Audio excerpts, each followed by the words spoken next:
Movie starts in 1571. The Yucatan people fell ill to the plague. One man found a plant and along with other people, drank it. The substance turned the people blue and made them incapable of breathing in air. They quickly moved to the ocean and created a civilization in the deep water, Talocan. One of the women who ingested the plant had a baby named Kukulkan. The baby grew up to become ruler of Talocan. When Fen died, she asked to be buried on the land. Kukulkan led some guards up to the land where he saw a civilization. They attacked the civilization to make room for his mother's burial. One of the villagers called him Namur, meaning the boy without love. Shuri works in her lab, trying hard to create an artificial heart-shaped herb to use for her brother and Wakanda's king, T'Challa, who is dying of an illness. Ramonda slowly walks into the lab, announcing the king's death. A year later, Wakanda is having trouble with other nations wanting their vibranium. The Dara Milaje catch French military men trying to steal from their outpost. Later, Ramonda talks to the United Nations and reveals the French's attempt to steal. She reminds the countries that even though the Black Panther is gone, they will still fight. At a mining outpost, Americans mine in the ocean using a vibranium detector that was created by an MIT student. They use this to find vibranium in the ocean. Suddenly they come under attack by Talocanals who do not want them stealing their vibranium. The last remaining helicopter of survivors is struck down by Namur. In Wakanda, Ramonda and Shuri go to the water and mourn the year since T'Challa's passing. They burn their funeral garments to signify the end of the mourning period, despite Shuri not being completely ready for this. Namur then arrives, getting through the border by going under the water. He reveals to them the existence of Talocan and wants their help to stop foreigners from taking vibranium. He also explains that Wakanda is not the only place that has vibranium, Talocan has it too. Ramonda tells him off, worried of his presence. He tells them he is going to kill the scientist who made the machine and that they can help him, but they cannot get in his way. Shuri and Okoye go to meet Everett Ross, who gives them the name and location of the young scientist, despite possibly giving away private information. Okoye and Shuri then go to Cambridge, Massachusetts to find Williams. They follow her to her garage where she reveals that she is working on an Iron Man-type armor.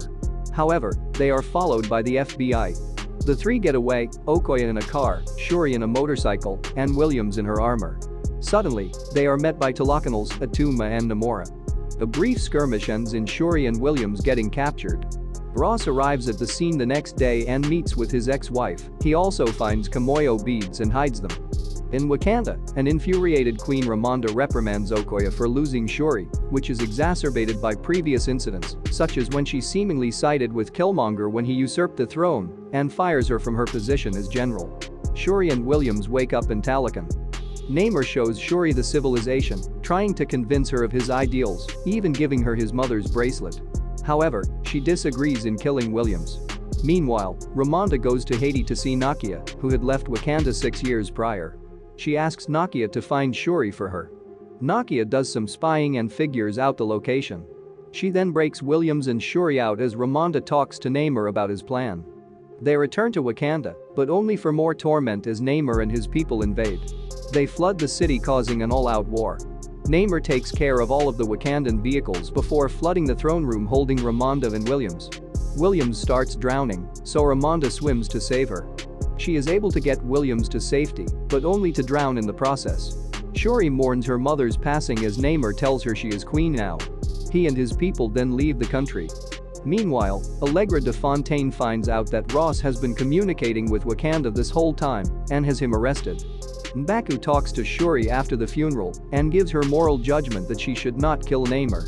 He then tells her he will provide housing for the displaced Wakandans following the attack. Shuri then uses Namur's mother's bracelet to create the artificial heart-shaped herb which finally works. She goes to the astral plane after taking it and is greeted by Eric Killmonger, who claims they are the same. They argue a bit before Shuri claims she is going to kill Namur out of revenge. Shuri wakes up and makes herself a suit. She then drops into a meeting between M'Baku and the elders as the Black Panther.